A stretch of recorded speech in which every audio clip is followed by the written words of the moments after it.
दोस्तों, महाभारत काल का एक ऐसा योद्धा जो महाभारत युद्ध को एक ही तीर में समाप्त कर सकता था। उस योद्धा के सामने शत्रु सेना भी घुटने टेक देती थी। आपने कई ऐसे महारथियों के बारे में पढ़ा और सुना होगा, पर क्या आप जानते हो महाभारत काल के एक ऐसे धनुर्धर के बारे में जो अकेले ही पूरे महाभारत युद्ध को क्षण भर में समाप्त कर सकता था, परंतु उस योद्धा ने युद्ध में भाग नहीं लिया। आइए जानते हैं एक ऐसे ही योद्धा के बारे में जिसका नाम बर्बरिक था। आखिर क्या वजह थी कि इस योद्धा ने युद्ध में भाग नहीं लिया? बर्बरिक, जिनको वर्तमान में खाटू श्याम बाबा के नाम से जानते हैं, घटोत्कच और अहिल्यावती के सबसे बड़े पुत्र थे। उनके अन्य दो भाई अंजन पर्व और मेघवर्ण थे। बर्बरिक अत्यधिक वीर पराक्रमी और युद्ध कला में निपुण थे। उन्होंने अपनी मां कामाख्या की तपस्या कर असीमित शक्तियों को अर्जित कर लिया था। वे इतने बलवान थे कि महाभारत के युद्ध को क्षण भर में समाप्त कर सकते थे। बर्बरिक को जब कौरवों और पांडवों के मध्य होने वाले युद्ध की सूचना मिली तो उन्होंने युद्ध में भाग लेने का निर्णय लिया। उन्होंने अपनी मां से आशीर्वाद लिया और अपनी मां से वादा भी किया कि वे हारने वाले पक्ष का साथ देंगे। जब श्री कृष्ण को बर्बरिक की इस प्रतिज्ञा के बारे में पता चला तो उन्होंने बर्बरिक की शक्ति की परीक्षा लेने का निश्चय किया। श्री कृष्ण ने बर्बरिक के पास जाकर प्रश्न किया कि तुम 3 मात्र बाण लेकर युद्ध भूमि में तो आ जाओगे, क्या 3 बाण से कोई युद्ध लड़ सकता है?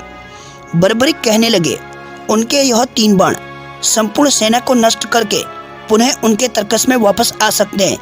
श्री कृष्ण ने बर्बरिक के बाणों को परखने के लिए कहा कि वह सामने जो पीपल का पेड़ है उसके समस्त पत्तों को छेद कर दिखाएं। बर्बरिक ने अपने बाणों को पीपल के पेड़ के पत्तों को छेदने की आज्ञा दी। बाण सभी पत्तों को भेद कर श्री कृष्ण के पैरों के इर्द गिर्द घूमने लगा। बर्बरिक ने श्री कृष्ण से प्रार्थना की कि प्रभु, आप अपने पैर को पीछे कर लें। आपके पैर के नीचे इस पीपल के पेड़ का एक पत्ता है। मैंने तीर को पीपल के पेड़ के पत्तों को छेदने की आज्ञा दी है।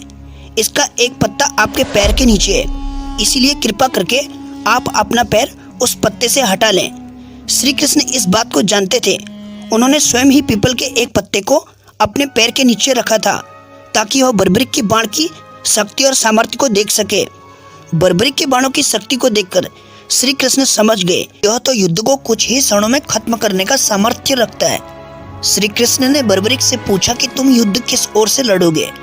बर्बरिक ने अपनी मां से किए हुए वादे के अनुसार कहा कि मैंने युद्ध उस पक्ष की तरफ से लड़ना है जिसकी सेना हारती हुई नजर आएगी और उसका ही साथ देने का निर्णय लिया है। श्री कृष्ण अंतर्यामी थे, वह तो युद्ध का परिणाम जानते थे।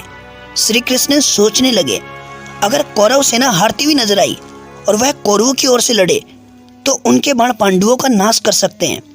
अगले दिन श्री कृष्ण ब्राह्मण का रूप धारण करके बर्बरिक के पास पहुंचे और बर्बरिक से भिक्षा मांगी। श्री कृष्ण ने बर्बरिक से कहा कि वह जो भी दान में मांगे वह उसे देंगे। तब बर्बरिक ने वचन दिया कि वह उन्हें जो भी दान में मांगेंगे वह दे देंगे। जिसके बाद श्री कृष्ण ने तुरंत बर्बरिक का शीश मांग लिया। बर्बरिक कहने लगे, मैं आपको वचन के अनुसार शीश देने को तैयार हूँ, लेकिन पहले आप मुझे अपने वास्तविक रूप के दर्शन दे। इतना सुनते ही श्री कृष्ण तुरंत अपने स्वरूप में आ गए। श्री कृष्ण ने बर्बरिक से कहा कि युद्ध के प्रारंभ होने से पहले युद्ध भूमि की पूजा के लिए किसी वीर योद्धा के शीश की दान की जरूरत होती है।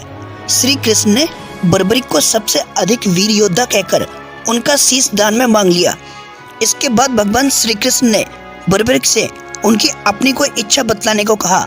तब बर्बरिक ने कहा कि वे कटे हुए शीश के साथ महाभारत का पूरा युद्ध देखना चाहते हैं। श्री कृष्ण ने उनकी इस इच्छा को पूरी की और बर्बरिक का सिर पास की एक पहाड़ी जिसे खाटू कहा जाता है वहां स्थापित कर दिया। यहीं से बर्बरिक ने पूरा युद्ध देखा। श्री कृष्ण ने बर्बरिक को वरदान दिया कि वह कलयुग में मेरे ही एक नाम यानी श्याम से पूजे जाएंगे। अगर आप भी भगवान श्री कृष्ण का सच्चे भक्त हो तो कमेंट सेक्शन में जय बाबा खाटू श्याम जरूर लिखना और चैनल को सब्सक्राइब करके बेल आइकन हिट करना।